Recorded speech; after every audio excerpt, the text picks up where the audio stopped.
How do you make good improv scenes? How do you raise the stakes and drama in your improv scenes? And don't forget, drama applies to comedy as well. We've talked about how yes and is essential to improv, but does not necessarily create good scenes. My next tip for you is to fan the flames. But first, drama is not real life. In real life, most people try to avoid confrontations. There are exceptions, of course, but by and large, we try to avoid making scenes.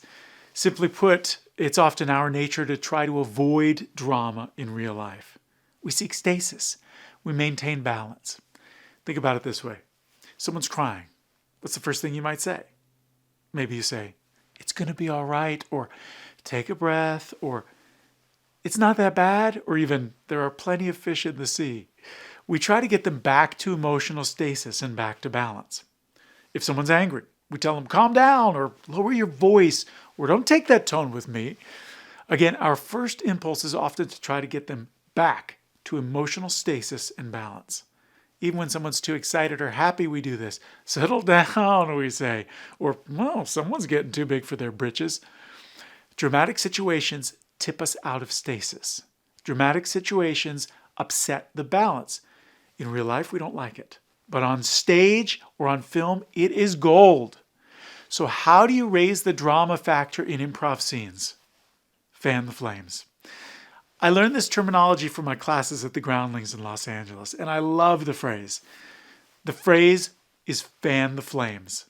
So the flames are the fire caused by a negative emotion or situation.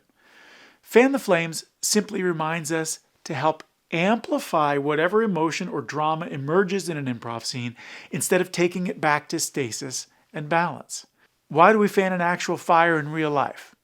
People fan the flames of a fire to add more oxygen, which is fuel to the fire, to make it burn more brightly and to spread.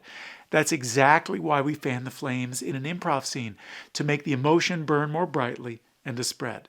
But this can be really hard to do. Retrain your instincts. In improv, our first instinct is to do the same thing we do in life, smooth things over, return them to stasis. But if we do it the same way we do in real life as we do in improv scenes, it's boring.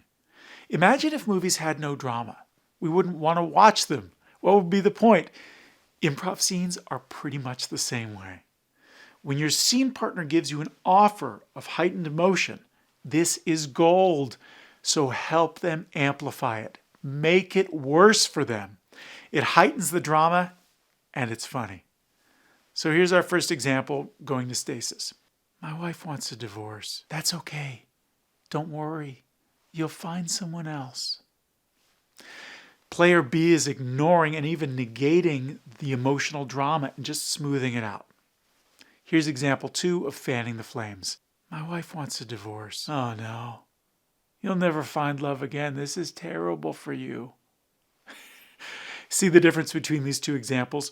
We'd all prefer a friend to treat us like in example 1, but on stage, example 2 is much better. It's stronger, it's more dramatic, and it's more funny. Fan the flames equals yes-anding the emotion. Fanning the flames is a deeper use of yes and. When you're fanning the flames, you're yes-anding the emotion your scene partner has taken on. If they're sad about something, you yes-and that emotion by giving them more to be sad about. It's funny and it amps up the storytelling and drama. It may even look on the surface like you'd want them to calm down. They may even ask you to calm them down, but get some mileage out of fanning the flames first. Here's example 1, yes-anding the surface request. "I'm so sad about not getting the scholarship. Cheer me up." "Oh, you're so smart. You don't need this scholarship. You'll find another way." Aww. Sounds like a good mom consoling her child. Not terrible, but it's also much less dramatic and much less funny than it deserves to be. So now let's amp up the fanning the flames.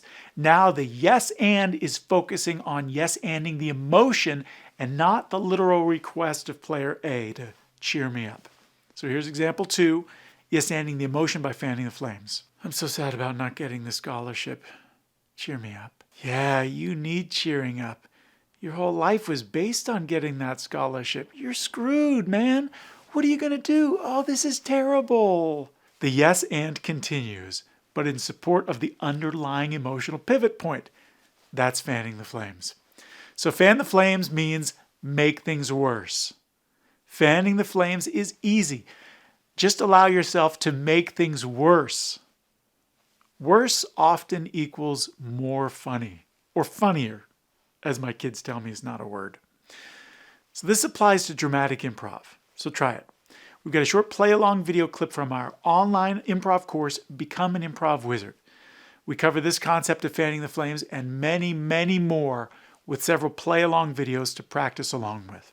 In this play-along video sample, we'll give you a short prompt, and then you play along like you're our scene partner and fan those flames. Just think, make things worse. Don't be nice, don't be polite, don't try to bring things in stasis. Really make it hurt. If you'd like more, our improv course, Become an Improv Wizard, has many play-along videos, and our short power course, Yes and Yourself, has hours of play-along storytelling prompts and exercises you can play again and again to practice your improvisational craft. So get out there and start improvising. And fan the flames. I'm Lincoln Hope. I teach with Improv Wizards, and I want you to learn how to improvise better. Because you probably already know how to improvise. We're going to make it better.